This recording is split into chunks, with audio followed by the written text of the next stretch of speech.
बात कर ली, पॉवर्टी की कुछ बात कर ली, hunger and food production, food security, food processing की कुछ बात कर ली। Now we move forward. Health, ये पब्लिक हेल्थ अपने को कहां परेशान कर सकता है? GS1 population and associated issue, GS2 के अंदर सोशल सर्विसेज और वहां पे लिखा है हेल्थ एजुकेशन HRD, तो हेल्थ आ गया।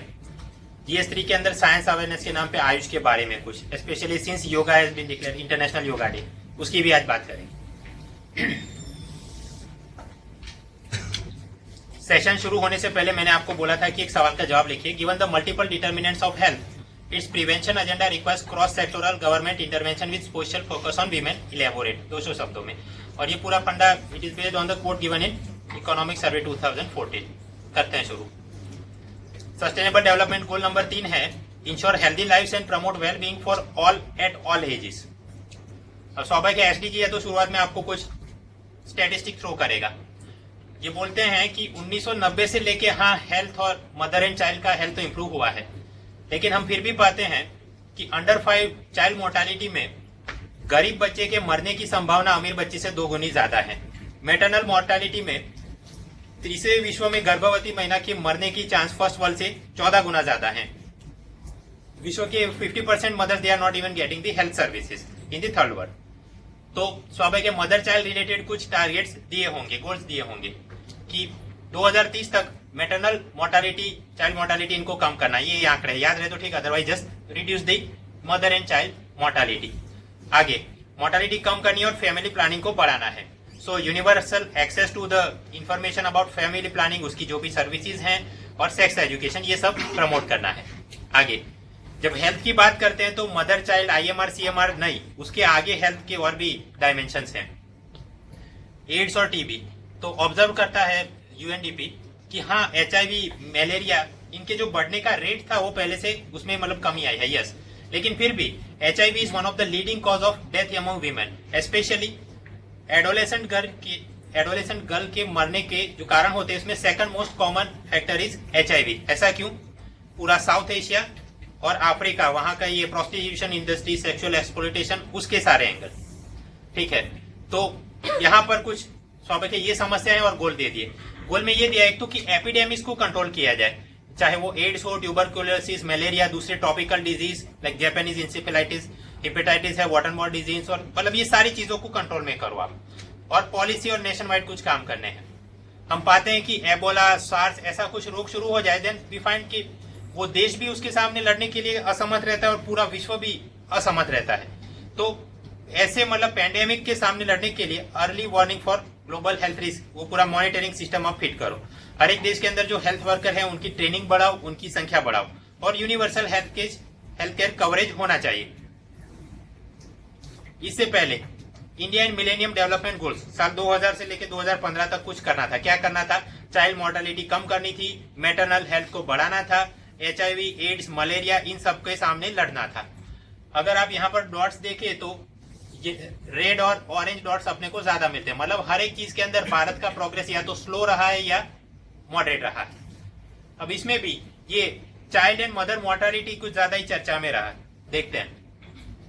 मिलेनियम डेवलपमेंट गोल ये था कि चाइल्ड मोर्टालिटी जो 1990 में थी उसमें 2/3 कम कर दो, राइट। तो 1990 में चाइल्ड मोर्टालिटी कितनी थी?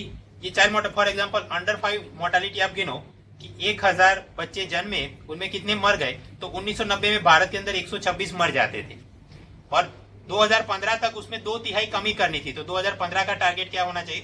42, राइट। तो मतलब अंडर 5 मोर्टालिटी रेट का टारगेट था 42। इन्फेंट मोर्टालिटी रेट कि बच्चा जन्मने के 1 साल के अंदर ही मर जाए वो 29। ये 2 टारगेट थे। बांग्लादेश, नेपाल, मतलब अपने जो गरीब नेबर्स है वो सब अचीव कर लेते हैं, लेकिन लांसलेट जर्नल बोलता है कि भारत ये टारगेट अचीव नहीं कर पाएगा। भारत मतलब यहाँ पर भी महान है कि पूरे विश्व के अंदर जितने भी अंडर 5 मोर्टालिटी उसका 20%, 1/5 भारत के अंदर ही होता है। कारण क्या क्या है? एक तो कि प्री मेच्योर बर्थ से जो बच्चा आया, स्वाभाविक है उसकी इम्यूनिटी सिस्टम और सारी चीजें नाजुक होंगी, तो उसे मतलब कि वो केयर के लिए वो ग्लास का पूरा सिस्टम, वो सारी सुविधाएं गांव में मौजूद नहीं रहती है। इंस्टीट्यूशनल डिलीवरी ज्यादातर गांव में नहीं हो सकती, तो डिलीवरी रिलेटेड जो भी कॉम्प्लिकेशन आए उसके सामने वो आया कुछ कर नहीं पाती, सर्जरी की आवश्यकता वो नहीं हो सकती, मर जाता है बच्चा। इन्फेक्शियस डिजीज, हमने हंगर वाले एंगल में देखा कि अपने ज्यादातर बच्चे माल न्यूरिस्ट हैं। अब ऐसे बच्चे हैं तो स्वाभाविक है उनकी इम्यूनिटी सिस्टम भी कमजोर होगी, तो कोई भी न्यूमोनिया हुआ, मलेरिया, चिकनगुनिया, डेंगू, उसके मरने की चांस ज्यादा है because of his poor immunity system. फिर ये फूड और सैनिटेशन रिलेटेड इश्यू की रोटा वायरस, डायरिया के चलते भी बहुत सारे बच्चे मर जाते हैं। सो मतलब चाइल्ड मोर्टालिटी में ये एंगल है। देन मैटरनल मोर्टालिटी रेशियो, ये हम गिनते हैं कि 1 लाख बच्चे पैदा हुए उसमें कितनी माता मर गई। यहाँ पर एमडीजी गोल था कि 1990 में जो भी था ये रेट उससे 75% कम करना है।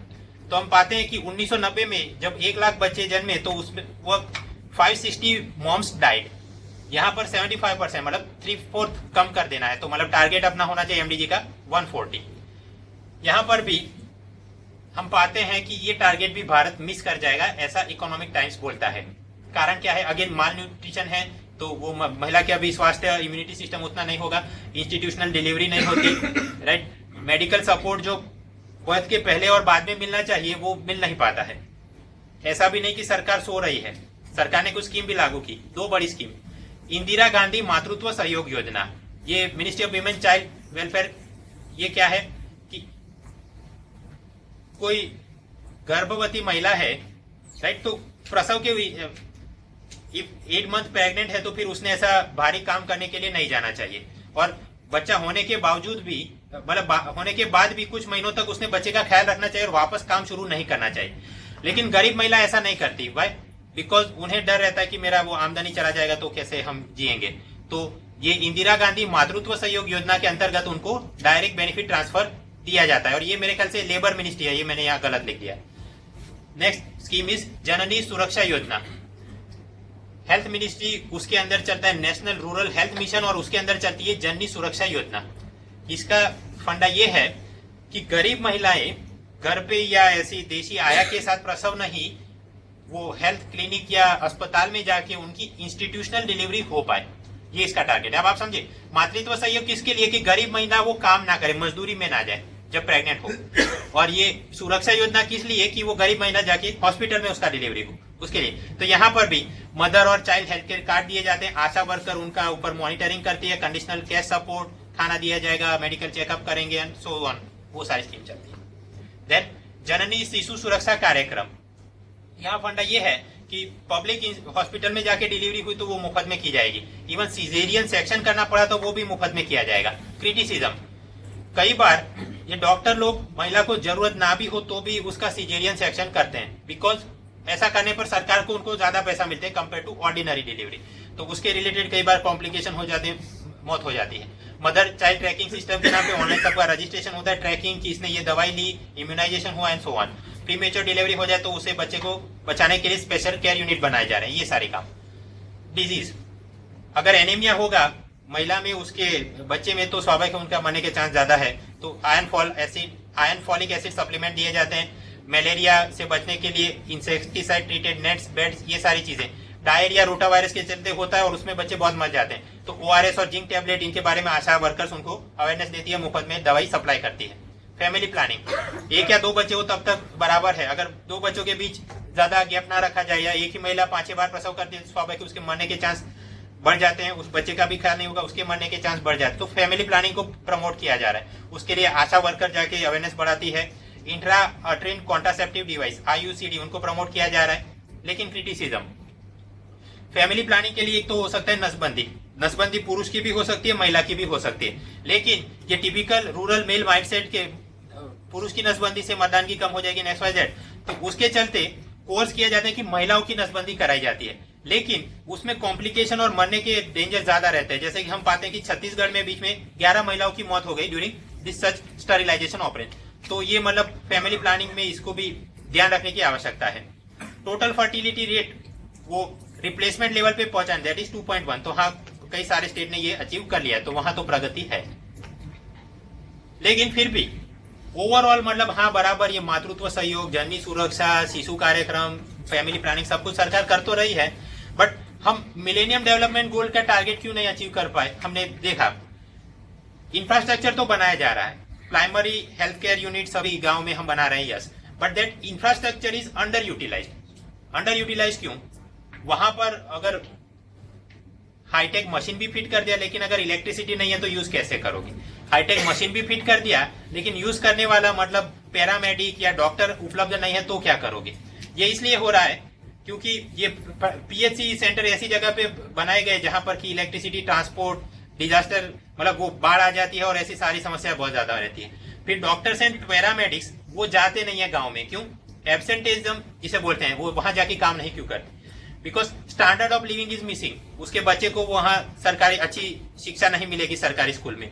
सेफ्टी ऑफ वुमेन भी नहीं है बिकॉज ऑफ दिस दबंग एंड बाहुबली टाइप ऑफ एलिमेंट्स। तो उसके चलते महिलाएं नहीं जा रही हैं, डॉक्टर्स नहीं जा रहे हैं, तो स्वाभाविक है वो तकलीफ हमें दे रहा है।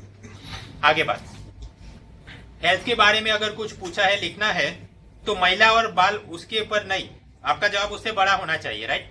तो मतलब कम्युनिकेबल डिसीज की भी आप बात करें, HIV, hepatitis, revise TB control programme, leprosy control, ये तो कम्युनिकेबल, एक से दूसरे को फैल सकते हैं। Then non communicable and lifestyle disease जैसे कैंसर है, डायबिटीज है, cardiovascular disease, blood pressure, right, obesity, malnutrition, blindness, deafness, इन सब की भी ऊपर कुछ ना कुछ सरकार कर रही है। देन वेक्टर बॉर्न डिसीज, कुछ आपको काट ले जंतु और हो जाए, मलेरिया, डेंगू, चिकनगुनिया, फाइलेरिया, काला अजहर, जापानीज इंसेफेलाइटिस। तो आपने इन सब के ऊपर भी अगर कोई निबंध लिख रहे हो, बड़ा जवाब लिख रहे हो, तो इनके एंगल पे भी चर्चा करनी चाहिए। और हर एक जगह सरकार के कोई नेशनल कंट्रोल प्रोग्राम चल ही रहे हैं। लेटेस्ट में एक नई बात चली, वैक्सीनेशन, इंद्रधनुष। इंद्रधनुष का टारगेट क्या है? 2014 में शुरू किया और 2020 तक सभी को फुल एंड फ्री वैक्सीनेशन, बच्चों को भी और प्रेग्नेंट महिलाओं को भी। प्रेग्नेंट महिलाओं को क्यों? हिपेटाइटिस और वो सबके लिए इंजेक्शन देना जरूरी है। सो इंद्रधनुष मतलब 7 चीजें होंगी, 7 disease, diphtheria, whooping cough, tetanus, polio, tuberculosis, measles and hepatitis B, इन सब के ऊपर ये मतलब दिए जाएंगे। इसके अलावा कुछ राज्य जो कि खड्डे में चले गए हैं और वहां पर जापानीज इंसेफेलाइटिस और इन्फ्लुएंजा बी की समस्या ज्यादा है, तो वहां उनके भी +2, 7+2 इनके भी वैक्सीनेशन वगैरह का काम किया जाएगा। डेंगू में चर्चा में इसलिए कि दिल्ली के अंदर रिकॉर्ड ब्रेक हो गया, 12,000 से ज्यादा लोगों को इसने अफेक्ट कर दिया और कई सौ लोग मर गए। अब डेंगू क्या है और उसमें क्या दवाई करनी चाहिए, ये पढ़ के मैं आपकी बुद्धि का अपमान नहीं करूंगा, घर पे देख लेना। एक बड़ी बात ये हो रही है कि डेंगू का ज्यादा मतलब वो होता है पोस्ट मानसून फेज में। तो मानसून फेज के बाद वाले समय में म्यूनिसिपैलिटी ने ध्यान रखना चाहिए था कि वो फ्यूमिगेंट्स, इंसेक्टिसाइड, डीजल वाला जो स्प्रे माना है वो उस वक्त ज्यादा उन्होंने करना चाहिए, वो कर नहीं पाए। हॉस्पिटल में उतने पर्याप्त बेड नहीं थे, डेंगू का टेस्ट एक्सपेंसिव है तो गरीब लोग उसके चलते, तो वो सारे एंगल पे आप थोड़े थोड़े मुद्दे लिखें। आगे बढ़ते हैं। ये तो मतलब पुरानी सरकार और उसकी ये इंदिरा गांधी मातृत्व सहयोग, जननी सुरक्षा एंड लाइक दैट। तो ऑब्वियसली नरेंद्र मोदी सरकार कुछ नया लेने की कोशिश करेगी। तो ड्राफ्ट हेल्थ पॉलिसी बनाई गई 2015 ministry of health and family welfare के द्वारा। तो ये पॉलिसी के अंदर क्या क्या चीजों की बात करी गई, क्या उसके क्रिटिसिज्म है, ये थोड़ा देख लें। हेल्थ पॉलिसी बोलती है we will make the health care system something starting with a spelling. सबसे पहले तो अकाउंटेबल बनाएंगे। अकाउंटेबल कैसे कि करोड़ों रुपए आपने डाल दिए और फिर भी अगर नेशनल रूरल हेल्थ मिशन में इतने सारे पैसे डाल दिए और फिर भी हमको पता चलता है कि वो यूपी में बड़ा स्कैम हो गया, फिर भी हम पाते हैं कि उतने करोड़ डालने के बावजूद भी हम एमडीजी गोल अचीव नहीं कर पा रहे हैं, तो अकाउंटेबिलिटी इज मिसिंग, वो लाने की कोशिश करेंगे। सेकंड, एफोर्डेबिलिटी लाएंगे। एफोर्डेबिलिटी मतलब गरीब आदमी भी हेल्थ केयर सिस्टम को अफोर्ड कर सके, तो उसके लिए जो भी बीमा योजना, सुरक्षा और वो सारी चीजें चल रही। एक्सेसिबल बनाएंगे सभी जगह पे आपको, मतलब दूर दराज के इलाकों में तो टेलीमेडिसिन की सुविधा, आपको शहर में कहीं एक्सीडेंट कुछ हो गया तो एम्बुलेंस की सुविधा, इस प्रकार का एक्सेसिबिलिटी हम बढ़ाएंगे। एंड एडेप्टिव बनाएंगे। एडेप्टिव ऐसे कि लोकल एक्सपीरियंस से, ये अपने आयुष के अंदर ट्रेडिशनल मेडिसिन है उसको यूज करके हम कुछ नया वैक्सीन वगैरह डेवलप कर दे, कोई नई दवाई डेवलप कर ले। इंटरनेशनल एक्सपीरियंस से भी हम अडेप्ट करें कि मान लो सार्स हो गया, इबोला हो गया, तो उन देशों ने क्या किया था और हम वो कौन सी गलतियों से बचे, लाइक दैट। तो ऐसे हम हेल्थ केयर सिस्टम बनाएंगे जो कि अकाउंटेबल हो, एफोर्डेबल हो, एक्सेसिबल हो एंड एडेप्टिव हो। आगे बात, ये सब करना है तो स्वाभाविक है पैसा। तो पैसा कितना चाहिए और किधर से लाओगे? अभी अपना पब्लिक हेल्थ केयर पे सरकार का expenditure that is 1% of GDP, उसको बढ़ा के किया जाएगा 2.5%, 2.5% ऑफ जीडीपी। मतलब पर हेड सरकार खर्चा कर रही है करीब 1,000 रुपए, उससे बढ़ा के करीब 4,000, मतलब 4 गुना बढ़ाना है पहले से। अब ये पैसा कहां से लाएंगे? हमने देखा एजुकेशन, सर्व शिक्षा अभियान, ये सब कुछ वो प्रमोट करने के लिए तो एजुकेशन सेस डाल दिया। स्वच्छ भारत प्रमोट करना है तो सभी सर्विस पे स्वच्छ भारत 0.5% सेस डाल दिया। तो उसी प्रकार हेल्थ के लिए भी सेस डाला जाए, सभी डायरेक्ट इनडायरेक्ट टैक्स पे भी, और अल्कोहल टोबैको इंडस्ट्री पे भी। इसको हम बोल सकते हैं सिन टैक्स, अल्कोहल टोबैको उस पे ऊपर जो लागू हुए। आगे ये सब करने के बावजूद भी सरकार इतना सारा पैसा नहीं जमा कर पाएगी जो कि पर्याप्त हो सबको हेल्थ केयर देने के लिए। इसलिए स्वाभाविक प्राइवेट इन्वेस्टमेंट भी जरूरी है, प्राइवेट सेक्टर का पार्टिसिपेशन भी जरूरी है। तो वो हम कर सकते हैं, जैसे कि एम्बुलेंस सर्विस है, डायग्नोसिस, कैटरिंग, लॉन्ड्री और ऐसी जो भी health care related tertiary service है वो प्राइवेट सोर्स को या तो कॉन्ट्रैक्ट आउट कर दो या पीपीपी के जरिए उनको इन्वॉल्व करना चाहिए। आगे बात, इंक्लूसिव होना चाहिए सिस्टम, इंक्लूसिव होना चाहिए एरिया वाइज। शहरी इलाकों में तो डॉक्टर और हॉस्पिटल बढ़िया है, ग्रामीण इलाकों में नहीं है, तो वहां ये अपने प्राइमरी हेल्थ केयर वर्कर्स है, आशा वर्कर है, वो सब। उसी प्रकार ग्रामीण भी, अगर गुजरात का ग्रामीण इलाका तो वहां बढ़िया हो सकता है compare to some tribal and remote area, तो वहां एरिया वाइज उनका भी इंक्लूसिव होना चाहिए। इनकम वाइज होना चाहिए, अमीर आदमी तो अफोर्ड कर सकता है, गरीब भी अफोर्ड करना चाहिए। तो फ्री ड्रग्स, डायग्नोसिस, ट्रांसपोर्ट, ये सारी सुविधाएं। फिर हमने ये देखा कैश ट्रांसफर में जननी सुरक्षा योजना चल रही है, स्वास्थ्य बीमा, ये सब बातें आप लिख सकते हो। जेंडर वाइज भी इंक्लूसिव होना चाहिए, राइट। जेंडर वाइज कैसे, पुरुष तो अपना ख्याल, बट महिलाओं को भी रिप्रोडक्टिव है, family planning, maternal mortality, cervical and breast cancer, वो सारे मुद्दों पे कुछ ना कुछ फोकस होना चाहिए। एज वाइज भी इंक्लूसिव होना चाहिए कि चाइल्ड मोर्टालिटी भी आप कम करो, एडोलेसेंट में उनका माल न्यूट्रिशन कम करो, और आदमी जब बुजुर्ग हो जाए तो जेरियाट्रिक्स, एल्डरली हेल्थ केयर, उसके ऊपर भी आप ध्यान रखो। तो एरिया, इनकम, जेंडर और एज वाइज इंक्लूसिवनेस भी होना चाहिए। और ये इंक्लूसिव लाने के लिए कोई राइट्स होना चाहिए। इंफॉर्मेशन के लिए आपने राइट्स बना दिया, right to information act. Education के लिए राइट बना दिया, राइट टू एजुकेशन एक्ट। तो उसी प्रकार हेल्थ के लिए भी एक राइट बनाओ, नेशनल हेल्थ राइट्स एक्ट, जहां पर कि अगर denial of health it will become a criminal offence.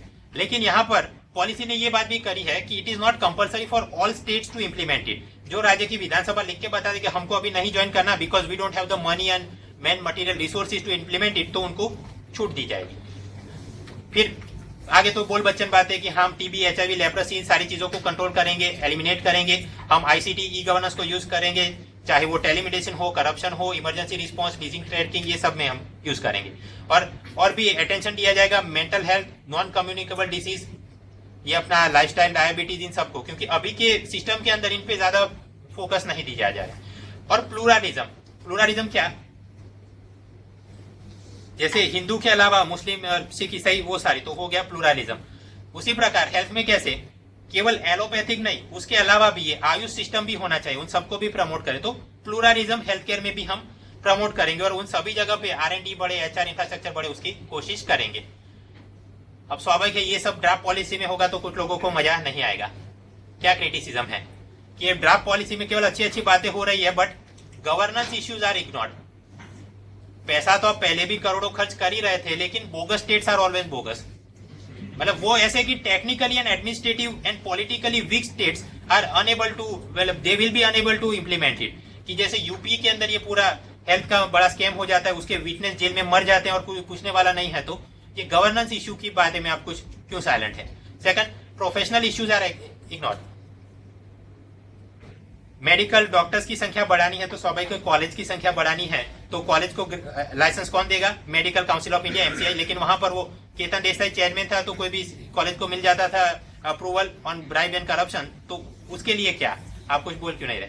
Doctors, उनको आपने नौकरी पे लगा भी दिया लेकिन वो गांव में जा नहीं रहे, एब्सेंटिज्म है, राइट। वही सरकारी डॉक्टर प्राइवेट प्रैक्टिस कर रहा है, कभी कभी बार माल प्रैक्टिस भी कर रहा है कि ऑर्डिनरी डिलीवरी हो जाए तो भी सीजेरियन कराता है, कोई टेस्ट की जरूरत ना हो तो भी एक्सरे कैट सब कुछ कराता है। तो उसके लिए क्या, आप वो कुछ बात नहीं की है।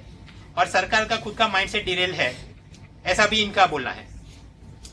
फॉर एग्जाम्पल, एबॉर्शन के लिए कानून है medical termination of pregnancy act 1971।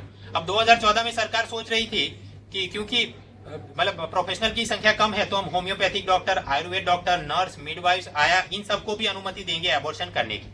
Now it is a derailed और डिरेंज माइंडसेट, बिकॉज एबॉर्शन के वक्त अगर कोई कॉम्प्लिकेशन हो गया और उस महिला को अगर सर्जरी की या ब्लड ट्रांसफ्यूजन की ऐसी कोई आवश्यकता हुई तो ये लोग वो नहीं कर पाएंगे। तो मतलब इनको छूट देने की ऐसे अगर आप कुछ सोच रहे थे तो देयरफॉर ये सारी क्रिटिसिज्म चल रही है। खैर आगे बढ़ते हैं। हेल्थ पॉलिसी का एक मुद्दा था प्लूरालिज्म, कि एलोपैथिक के साथ साथ ऑल्टरनेटिव मेडिसिन सिस्टम को भी प्रमोट करना है।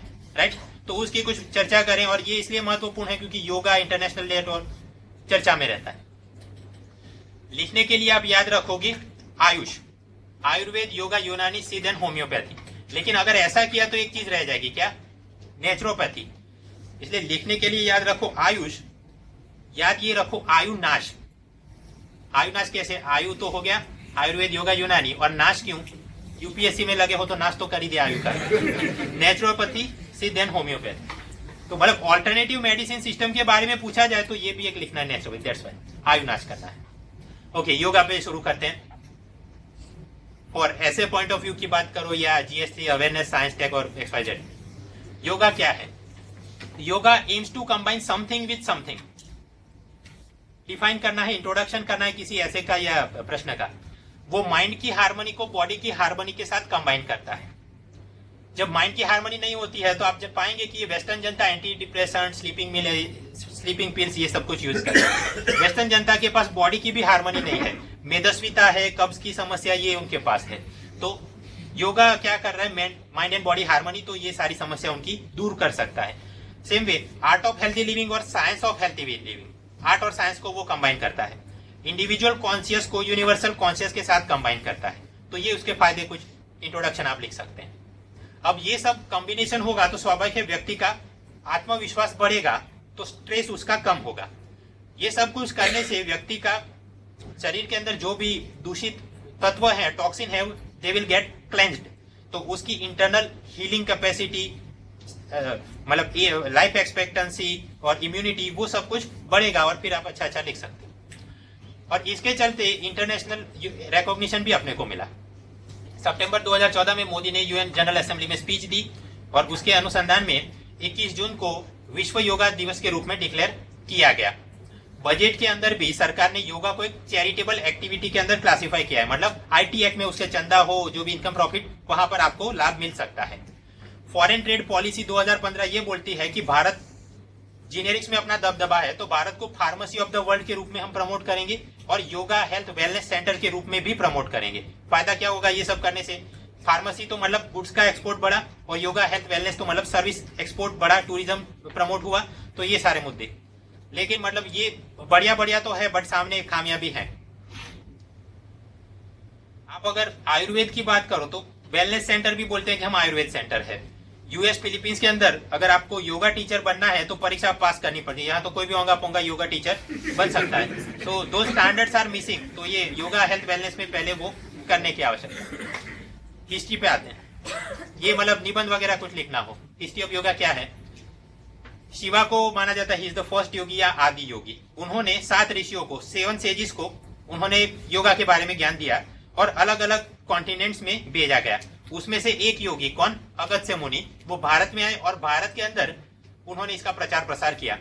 Indus valley civilisation 2700 before Christ, हम पाते हैं कि वहां ये सिंबल्स और कॉइन्स के ऊपर कुछ तांत्रिक मुद्रा के डिपिक्शन है, मतलब उनको वो तांत्रिक योगा के बारे में कुछ पता था। उसके आगे प्री वैदिक एज में पतंजलि ने ये योग सूत्र बनाए, तो हम पाते हैं कि हाँ ये पूरी हिस्ट्री है योगा की। योगा के अंदर जिस जिस प्रकार के मतलब गुरु या सेठ थे, उस प्रकार के उनके अपने अपने स्कूल्स डेवलप की गई। ज्ञान, योग, भक्ति, कर्म, धर्म, ये बुद्ध वगैरह आप घर पे देख लेना। देन योग साधना, योग साधना में होता है यम, नियम, आसन, प्राणायाम साथ करना है। युक्ताहार, युक्ताहार मतलब खाना, फूड हैबिट और हेल्दी लिविंग में भी उसमें बात होती है। ये भी आप घर पे देख लेना। फिर योगा थेरेपी में ये पतंजलि, उपनिषद, ये सब लोगों ने क्या किया।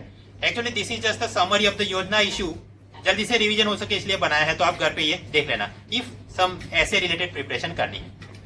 योगा और आयुर्वेद दोनों में क्या कनेक्शन है? Both are inseparable sisters and complementary to each other. कैसे? दोनों ये वैदिक एज के अंदर इनका प्रचार प्रसार हुआ है, योग का भी और आयुर्वेद का भी। दोनों के अंदर त्रिगुण की बात होती है। कौन सा? सत्व, रजस, तमस। पंच महाभूत की बात होती है। कौन सा? Earth, air, fire, water and space. और दोनों ही आसन, प्राणायाम, मंत्र, इन सब की बात करते हैं। Herb, body purification, food habit, उसकी भी बात। देखिए आयुर्वेद में तो फूड हैबिट की बात होगी, राइट। योगासन में भी है, कौन सी? वो युक्ताहारा के नाम पे फूड हैबिट को करना है। ठीक, तो योगा के बारे में ये कुछ बात। देन आयुष में ए से शुरू करें। आयुर्वेद करीब 1000 BC में ये चरक संहिता, सुश्रुत संहिता से हमको पता चलता है। क्या पता चलता है? कि मनुष्य शरीर 5 एलिमेंट से बना है. It is a mini universe of those 5 elements. कौन से? Earth, water, fire, air and ether. आकाश मतलब ईथर. इनसे बना है. और 3 प्रकार के दोष होते हैं, ह्यूमर्स, जिसमें है vata, pitta and kapha, that is wind, bile and mucus. और 3 प्रकार के त्रिगुणा होते हैं, मेंटल, स्पिरिट एट्रीब्यूट्स, सत्व, रजस और तमस. इन सबके अंदर अगर कोई डिसइक्विलिब्रियम आ जाए तो रोग हो जाएगा, डिजीज हो जाएगा.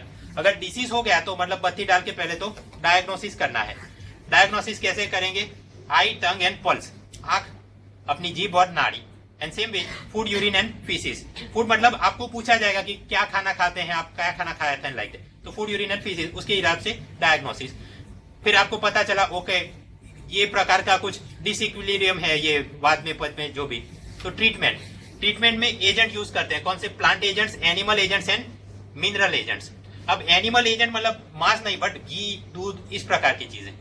सेकंड, ये आयुर्वेद की ट्रीटमेंट वो प्रिवेंटिव भी होती है और क्यूरेटिव भी. मतलब प्रिवेंटिव आपका जो हेल्थ इम्यूनिटी सिस्टम बढ़ा है पहले से, और क्यूरेटिव जो भी. फिर पंचकर्म, बायो प्योरिफिकेशन, ये सारी बातें.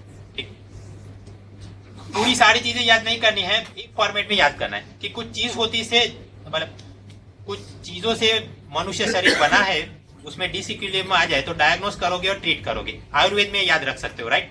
अगर आयुर्वेद में ये याद रख सकते हो तो यूनानी और सिद्ध भी याद रह जाएगा. यूनानी क्या है? सिमिलर टू आयुर्वेद, कि मनुष्य का शरीर 4 प्रकार के ह्यूमर से बना है, that is blood, phlegm, bile and bile, yellow coloured bile and black coloured bile. और उस हिसाब से 4 temperament, sanguine, melancholic, phlegmatic and choleric.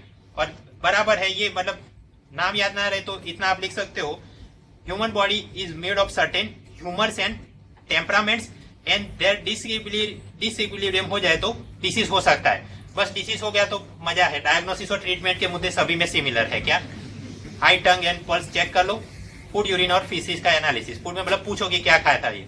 और ट्रीटमेंट भी अब आसान है. कौन से एजेंट? यहाँ पर भी plant, animal and mineral agent. But फर्क इतना है, एनिमल एजेंट में यहाँ पर मांस, चर्बी, ब्लड, ये सारी चीजों का भी यूज होता है. और यहाँ पर भी प्रिवेंटिव भी होती है थेरेपी और क्यूरेटिव भी.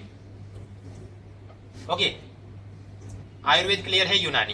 यूनानी का क्या ओरिजिन है? ग्रीस से ये ओरिजिन हुआ, अरब लोग इसे भारत में लेके आए. और बाकी के देशों में भी, ईरान में ये तिब्बत सुन्नती के रूप में मशहूर है, पाकिस्तान में बोलते हैं ईस्टर्न मेडिसिन, चाइना में उइगुर मेडिसिन, कुवैत में इस्लामिक मेडिसिन, तो सभी जगह पे ये प्रसिद्ध है.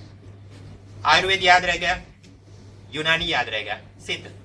सिद्ध मतलब एक शब्द है सिद्धर. सिद्धर वो लोग हैं, मतलब एंशियंट तमिल सेजिस, वो संतों ने इसको बनाया है. It is also similar to Ayurveda. क्या? कि मनुष्य शरीर कुछ चीजों से बना है. 3 टाइप के ह्यूमर है, 7 टाइप के टिश्यू है और 3 टाइप के वेस्ट है, यूरिन, स्वेट एंड फीसिस. तो ये मतलब बॉडी इन चीजों से बना है, और उसमें डिसइक्विलिब्रियम आ गया तो डिजीज हो गया, और डिसीज हो गया तो मजा है भाई. डायग्नोसिस याद करना आसान है, आई, टंग, पल्स से कर लेंगे. फूड, यूरिन, फीसिस का मदद से डायग्नोसिस, और उससे पता चल गया कि डिसइक्विलिब्रियम कहाँ पे है, उस हिसाब से ट्रीटमेंट करो. ट्रीटमेंट में वही सारी चीजें, क्या? Plant, animal, mineral. लेकिन यहाँ एनिमल में वो ब्लड और चर्बी और वो सब नहीं होगा. और यहाँ पर भी टाइप्स कौन सी? Preventive and curative.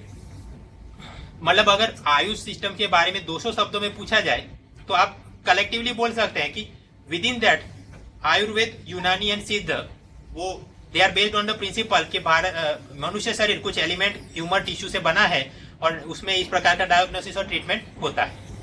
और इसके लाभ, लाभ के अंदर सिद्ध, यूनानी, आयुर्वेद, इन सबके प्रूवन बेनिफिट्स हैं गैस्ट्रो इंटेस्टिनल ट्रैक में, respiratory, musculoskeletal, neurological and sexual. और ये मतलब सभी रोग में फायदा करता है. This is only for the exams. हो सकता है कि सिद्ध एक में काम करे लेकिन दूसरे में नहीं, but that is not important. अब कलेक्टिवली क्योंकि ऐसे के अंदर लिखना है, यू कैन यूज इट. आगे बढ़ते हैं. Naturopathy. Naturopathy is one type of drugless treatment. कोई दवाई नहीं देते. नेचुरोपैथी का फंडा यह है कि फॉल्टी फूड एंड लाइफस्टाइल के चलते आपके शरीर के अंदर टॉक्सिन एक्यूमुलेट हो गए, और उन टॉक्सिन को अगर निकाला ना जाए तो रोग हो सकता है. और रोग उसे मिटाने के लिए आप ये कर सकते हैं, you should use nature as a doctor itself. और ये टॉक्सिन आप रिमूव करो. कैसे? हाइड्रोथेरेपी है, chromotherapy, colours, massage therapy, mud therapy, magnet therapy, इन सब की मदद से आप आगे बढ़ो. Lastly homeopathy. होम्योपैथी की शुरुआत जर्मन डॉक्टर क्रिश्चियन हैमरमैन ने की. 200 साल पुरानी टेक्निक है, विश्व में सेकंड लार्जेस्ट ये है. भारत के अंदर इसके सबसे ज्यादा प्रैक्टिशनर है। प्रिंसिपल ये है, कोई भी केमिकल अगर मिनिमम डोज में दिया जाए then it will stimulate the healing response of body and दवाई हो जाएगी।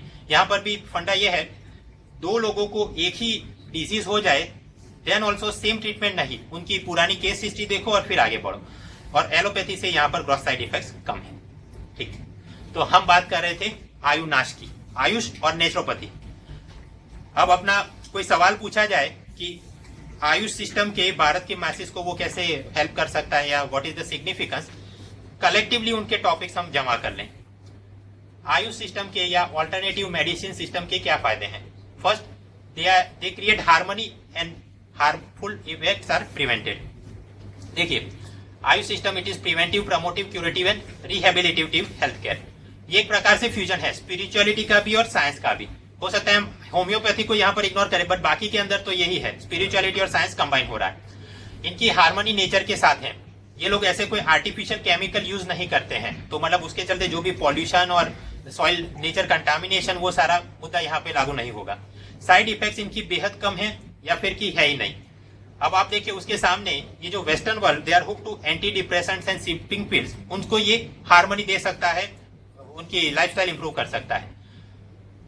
एलोपैथिक मेडिसिन हाँ वो जल्दी से आपने को रिजल्ट देती है, लेकिन एल्डरली पीपल के अंदर उनकी बॉडी वो हैवी केमिकल्स को टॉलरेट नहीं कर पाती। सो देयरफॉर इस प्रकार की आयुष सिस्टम एल्डरली पीपल के अंदर क्रोनिक डिसीज को ट्रीट करने के लिए इट इज इफेक्टिव।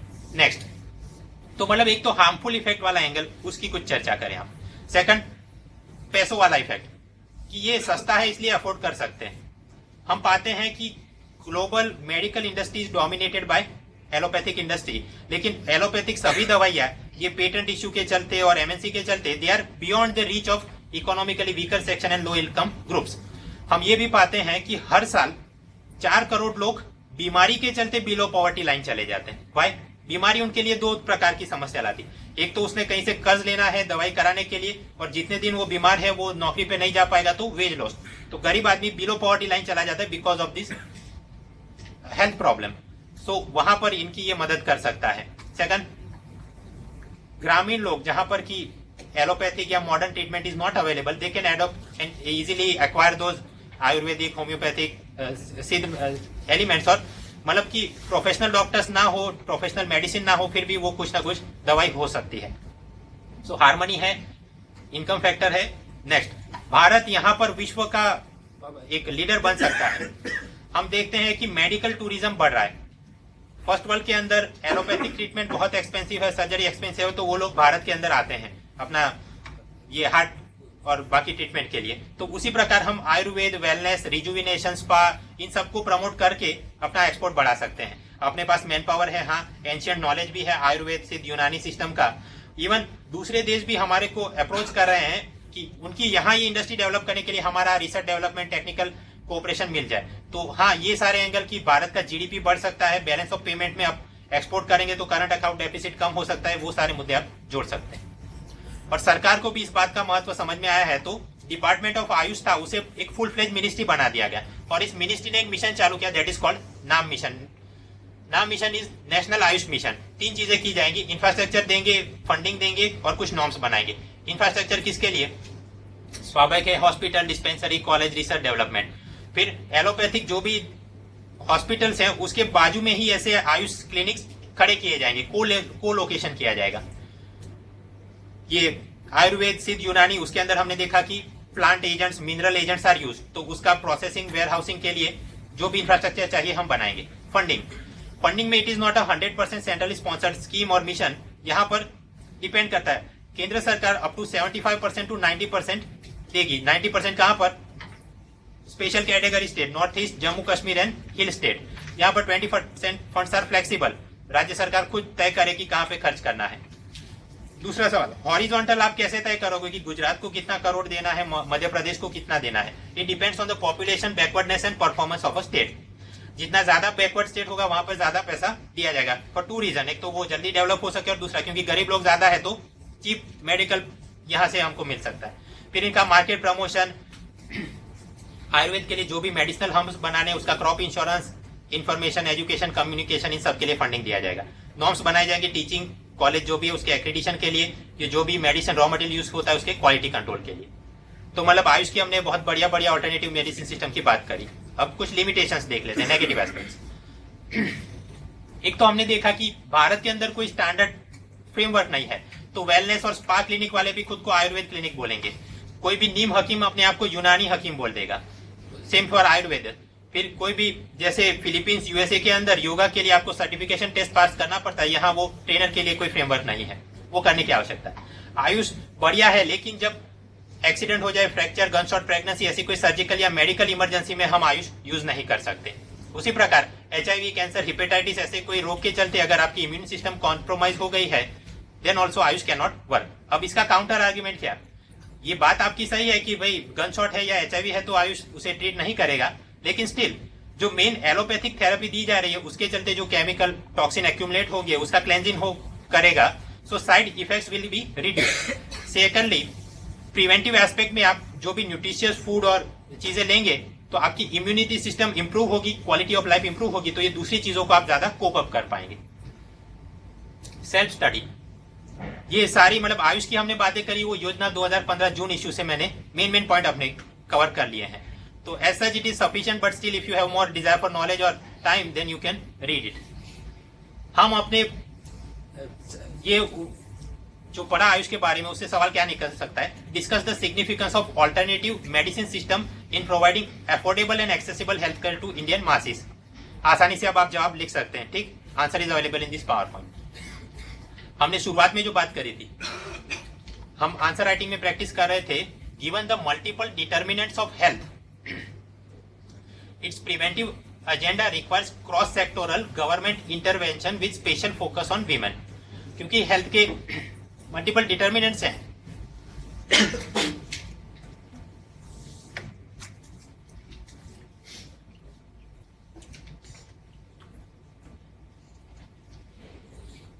सरकार जो भी इंटरवेंशन करे वो क्रॉस सेक्टोरल होना चाहिए, महिलाओं पे फोकस करना चाहिए। और ये मतलब ये पूरा थीम या पॉलिसी फंडा कहां से निकला है? इकोनॉमिक सर्वे 2014 में। देखते हैं। स्वाभाविक है जवाब हम लिखेंगे तो इंट्रोडक्शन होगा, पैराग्राफ एंड कंक्लूजन। अब इंट्रोडक्शन कैसे कर सकते हैं? इंट्रोडक्शन करने के 3 तरीके रहते हैं। डिफाइन करो, ओरिजिन दिखाओ, स्टैटिस्टिक दिखाओ। डिफाइन करना यहाँ पर मुश्किल है क्योंकि बहुत सारी टर्म है, तो ओरिजिन और स्टैटिस्टिक डाल दो। ओरिजिन हम कैसे, भारत में तो इतना सब कुछ है, राइट, लाइक दैट। और स्टैटिस्टिक लेकिन कि फिर भी हम कहां पर कुछ लैग कर रहे हैं। तो ओरिजिन और स्टैटिस्टिक कुछ ऐसे कि India is the 3rd largest economy of the world.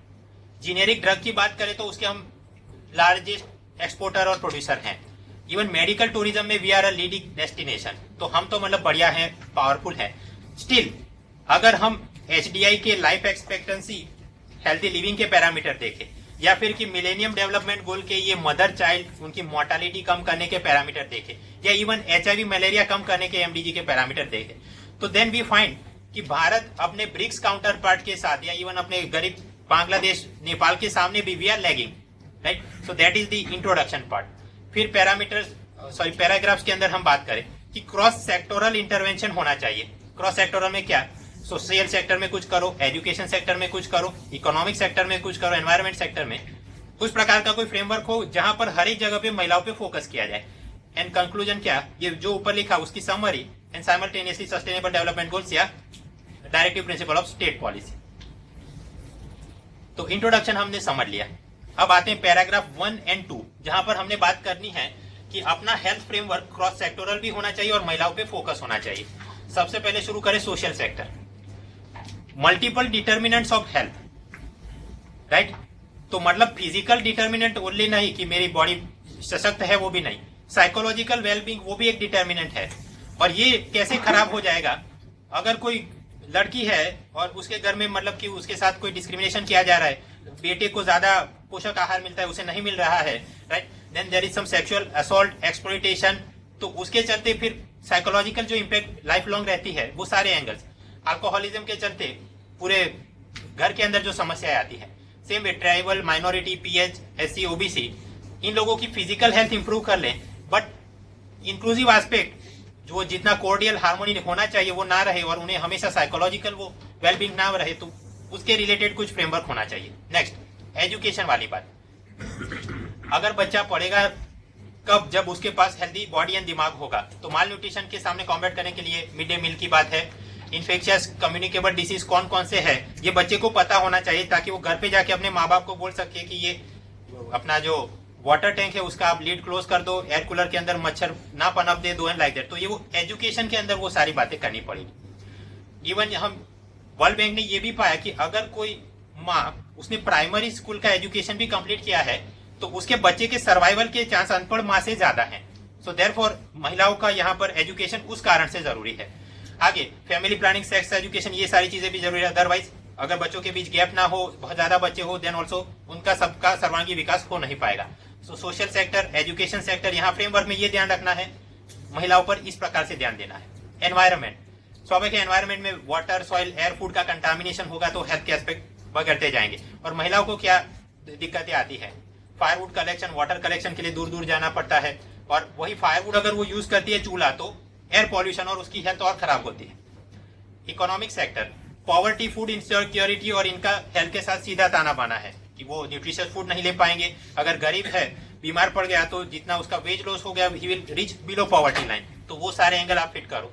Same way अगर महिला है, वो प्रेग्नेंट है और डिलीवरी, तो उस वक्त तक उसने वो काम नहीं करना चाहिए। बट वेज लॉस या ऐसे कोई सोशल सिक्योरिटी सिस्टम नहीं है, मैटरनिटी सिस्टम नहीं है, उसकी आपने ध्यान रखना। इंडस्ट्रियल सेफ्टी का एंगल, सिलिकोसिस, एस्बेस्टोसिस, वो सबका प्रिवेंटिव एस्पेक्ट होना चाहिए। सोशल सिक्योरिटी भी कि इंडस्ट्रियल एक्सीडेंट में बच्चा अगर व्यक्ति अगर अपाहिज हो गया, मर गया, तो क्या एंगल है।